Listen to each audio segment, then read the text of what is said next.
कि ऑलरेडी मैंने आप लोगों को बता रखा है कि हम लोग क्या कर सकते हैं, हम लोग Node.js के अंदर एपीआई बना सकते हैं, एपीआई क्रिएट कर सकते हैं।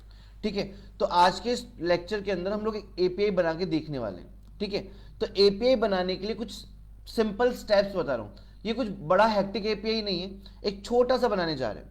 ठीक, तो पहला स्टेप जो आता है आपके एपीआई क्रिएशन के लिए, एपीआई बनाने के लिए Node.js में, वो है आपके पास HTTP होना चाहिए। सेकंड स्टेप ये है कि आपको सर्वर क्रिएट करना है। ठीक है, आप ये मत भूलना कि सर्वर में आपको रिक्वेस्ट लेना है और रेस्पॉन्स डालना है, ये सेकंड स्टेप था। थर्ड स्टेप ये होगा कि आपको हेडर क्रिएट करने हैं। ठीक है, उसके बाद अगला स्टेप ये होगा कि आपको बॉडी क्रिएट करनी है एपीआई की। ठीक है, फिर अगला स्टेप ये होगा कि आप डेटा पुट कर सकते हैं, पुटिंग डेटा, ऐसा करके। एंड आप लास्ट में जब उसको लिसन करवाएंगे तो उसमें एक पोर्ट नंबर डाल देंगे। इस तरीके से प्रोसेस पे काम करने जा रहे हैं। तो एक एक करके इस एपीआई को बनाते हैं पहले। ठीक है, तो हम आते हैं और एक बार के लिए इस टर्मिनल को क्लोज कर देते हैं, कंट्रोल एक्स करके चलते हैं इस पे एक बार।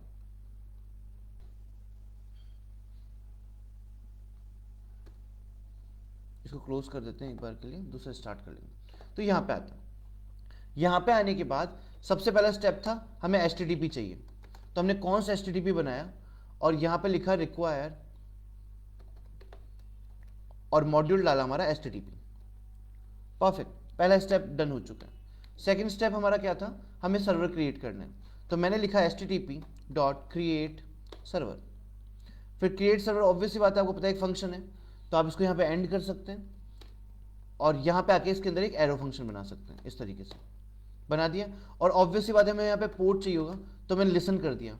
पोर्ट नंबर आपकी जो मर्जी हो डाल देना, मैं 5000 ले रहा हूँ। ठीक है, कई केसेस में पोर्ट नंबर ऑक्यूपाइड होते हैं, उस केसेस में हम चेंज कर देंगे इसको। अगला स्टेप था रिक्वेस्ट एंड रिस्पॉन्स डालना है, तो मैंने रिक्वेस्ट लगाया, रिस्पॉन्स लगाया। यहां तक मेरा काम हो गया। ठीक है, सेव कर दिया। ठीक है, ये करने के बाद अब जो हमें करना है, पहले एक काम करते हैं, टर्मिनल लगा के इसको चालू कर लेते हैं एक बार। ठीक है, तो हमने टर्मिनल ओपन किया और हमें जाना है हमारे प्रोजेक्ट में, that is cd my first project। ठीक है, लिखेंगे nodemon और index.js। ठीक है, nodemon चालू हो गया। अब यहां पे आते हैं और अगले स्टेप पे काम करते हैं। तो हमने यहां तक का तो काम कर ही दिया है। अब क्या करना है, अगला स्टेप देख लेते हैं। अगला स्टेप है आपको हेडर बनाना है। अब हेडर क्या है, हेडर ये बताता है कि जो आप एपीआई बना रहे हो ना, उसका फॉर्मेट क्या है, उसका कंटेंट टाइप क्या है। जेसन फॉर्मेट में आ रहा है, एक्सएमएल फॉर्मेट में आ रहा है, स्ट्रिंग फॉर्मेट में आ रहा है, टेक्स्ट फॉर्मेट में है। ठीक है, तो आपका हेडर इंफॉर्मेशन देता है कि आपका फॉर्मेट क्या होगा डेटा का। तो हमने लिखा रेस्पॉन्स डॉट और एक फंक्शन यूज किया जिसका नाम है राइट। ठीक है, और राइट फंक्शन के अंदर हमने लगाया, अच्छा एक काम करते हैं, राइट हेड यूज कर रहे हैं। ठीक है, हेडर बना रहे हैं इसलिए ये लगाया एक ब्रैकेट। सबसे पहले यहां पे आएगा स्टेटस कोड। तो याद रखना एपीआई के सक्सेसफुल रन होने पे जो स्टेटस कोड आता है उसको 200 बोलते हैं, ये याद ही करना पड़ेगा। मतलब एपीआई ने अगर आंसर दिया है तो स्टेटस कोड होना चाहिए 200। परफेक्ट, इसके बाद यहां पे लगाएंगे एक कर्ली ब्रैकेट और इसमें फिक्स आपको यही लिखना है, कंटेंट टाइप ले लेते हैं, content type minus type type. ठीक है, कंटेंट माइनस टाइप लिखा और टाइप का यहां पे टी भी कैपिटल होगा। ठीक है, और कंटेंट टाइप किस टाइप का रख रहे हैं वो भी बता देते हैं। तो कंटेंट टाइप मेरा होगा एप्लीकेशन, क्योंकि एपीआई बना रहे हैं इसलिए एप्लीकेशन लिखेंगे। फिर स्लैश लगाएंगे और यहां लिखेंगे जेसन। जो फाइल का फॉर्मेट होगा वो कैसा होगा, जेसन होगा। ठीक है, अब क्या होगा ना, जब हम ये डेटा लेते हैं देते हैं तो हमारा जो डेटा आता जाता है ना वो स्ट्रिंग फॉर्मेट में आता है, पर आंसर जो मिलता है वो जेसन फॉर्मेट में मिलता है। ऐसी कॉम्प्लेक्सिटी है यहाँ पे। तो क्या करेंगे, उस पर्टिकुलर काम के लिए हम यहाँ पे जो हमें ये है ना, हमारा जो डेटा जो आएगा उसको स्ट्रिंग फॉर्मेट में लेना पड़ेगा आगे जाके। ठीक है, तो अभी मैं यहाँ से नीचे आया, तो हमने क्या कर दिया है, हेड बना दिया है। ठीक है, हेड बनाने के बाद रन भी कर लिया, कोई एरर नहीं है, इन्फॉर्मेशन दे दी है कि एपीआई बना रहे हैं और जेसन फॉर्मेट में बना रहे हैं।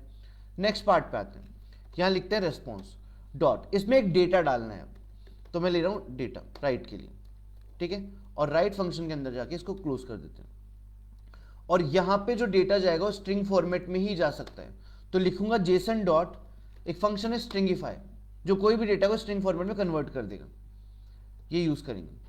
ये यूज़ करने के बाद यहाँ पे एक जेसन फाइल बना रहे हैं, एक ऑब्जेक्ट बना रहे हैं जिसमें नाम ले रहे हैं। ठीक है, तो नेम नाम से की ले लिए और यहाँ पे एक नाम डाल देते हैं अजय करके। ठीक है, और उसके बाद हम यहाँ जाते हैं और एक ईमेल आईडी डाल देते हैं और लगा देते हैं यहाँ पे कॉलन सिंगल कोट्स और यहाँ लिखते हैं ajay@gmail.com। ठीक है, ये कर दिया हमने। ये करने के बाद हमने क्या कर लिया, डेटा डाल दिया इसमें। डेटा डालने के बाद रेस्पॉन्स को एंड करना पड़ेगा। तो यहाँ पे करते हैं रेस्पॉन्स डॉट एंड, इस तरीके से हो गए। सो बेसिकली हमने एक एपीआई का शॉर्टर फॉर्म बना दिया है। हमने एचटीटीपी लगाया, सर्वर क्रिएट किया, हेडर बनाया, बॉडी डाली, डेटा पुट किया और लिसन पोर्ट किया। ठीक है, वापस एक बार रिकॉल करता हूँ। पहले आप एचटीटीपी को कॉल करेंगे, सर्वर क्रिएट करेंगे, रिक्वेस्ट एंड रिस्पॉन्स डालेंगे। एपीआई में सबसे पहले हेडर बताएंगे कि एपीआई बनाना है जेसन फॉर्मेट में, फिर जो डेटा आपको दिखाना है एपीआई में वो डेटा डाल देंगे और फिर आपके इस रेस्पॉन्स को एंड कर देंगे। ये इस तरीके से काम होगा। अब अगर आप इसको रन करना चाहते हैं तो ऑलरेडी आपका नोडमोन चालू है, आप जाएंगे गूगल क्रोम पे और लिखेंगे लोकल होस्ट, और लोकल होस्ट डालने के बाद अपना पोर्ट नंबर डाल देंगे। तो जो भी आपका पोर्ट नंबर है, जैसे मान लीजिए मेरा है 5000। जब आप लोकल होस्ट और पोर्ट नंबर डालेंगे तो आप देख सकते हो आपको यहाँ पे एक डेटा एपीआई में मिल रहा है, name Ajay and email ajay@gmail.com। कई लोग इस चीज़ को टेस्ट करने के लिए एक पर्टिकुलर चीज़ यूज़ करते हैं, इसको बोलते हैं पोस्टमैन। ठीक है, आप चाहो तो इसका लोकल सेटअप भी यूज़ कर सकते हो, या आप चाहो तो इसका बेसिकली वेब पेज भी यूज़ कर सकते हो। इस पर टेस्टिंग करने के लिए मैं एक बार अलग लेक्चर बना दूंगा जिसमें पूरी टेस्टिंग इस पर बता दूंगा। बाकी एपीआई टेस्ट करने के लिए एक और सर्वर यूज़ होता है जिसको बोलते हैं पोस्टमैन सर्वर। ठीक है, सो ये आपने क्या कर दिया, एक एपीआई बना दिया। अब अगर क्या करना है, मुझे इस एपीआई का डेटा जो है वो एक अलग से फाइल में लेके जाना है, तो हम वो भी कर सकते हैं। ठीक है, तो ये काम करने के लिए काम करते हैं, हम इसमें जाते हैं और इस प्रोजेक्ट में जाके एक नई फाइल बनाते हैं data.js नाम से।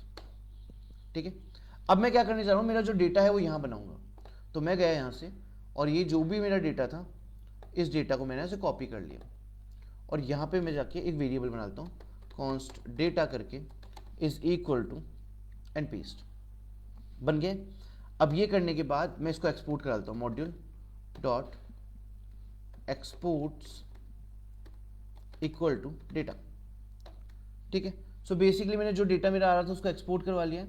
एक्सपोर्ट करवाने के बाद मैं उसको इंपोर्ट भी करवाना पड़ेगा। तो मैं आया यहाँ पे, इंपोर्ट करवाने के लिए मैं लिखूंगा const data equal to require, और यहाँ पे जाके मैं लगाऊंगा ./डेटा नाम से फाइल थी मेरी, सही। और ये स्ट्रिंगिफाई में से ये जो डेटा है ये वाला, ये हटा देते हैं और यहाँ डालते हैं डेटा, सेव करते हैं, चेक करते हैं सर्वर, कोई इंपैक्ट नहीं है। अब मुझे क्या करना है, एपीआई में अगर एक से ज़्यादा डेटा चाहिए तो मुझे एक एरे बनाना पड़ता है इस तरीके से। तो मैं यहाँ लेता हूँ एक एरे, ठीक है, और इस एपीआई को डाल देते हैं इस पर्टिकुलर ब्रैकेट के अंदर, डाल दिया, कॉमा लगाते हैं, एक और कॉमा यहाँ डाल देते हैं, पेस्ट पेस्ट, और हमारी मर्जी है हम इसके नाम, ये चीज़ों को चेंज करते हैं, अजय 2 कर देते हैं, 3 कर देते हैं, और यहाँ पे भी कुछ चेंजेस करते हैं, 1 2 3 एंड 4। ठीक है, इस तरीके से आपका डेटा एपीआई में फीड हो जाएगा, आप देख सकते हैं, सही। सो बेसिकली मैंने आपको सिखा दिया है कि एक बेसिक सिंपल एपीआई कैसे बनाते हैं। इस बार मैंने डेटा को अलग फाइल में रखा है और एपीआई कॉलिंग को एक अलग फाइल में रखा है।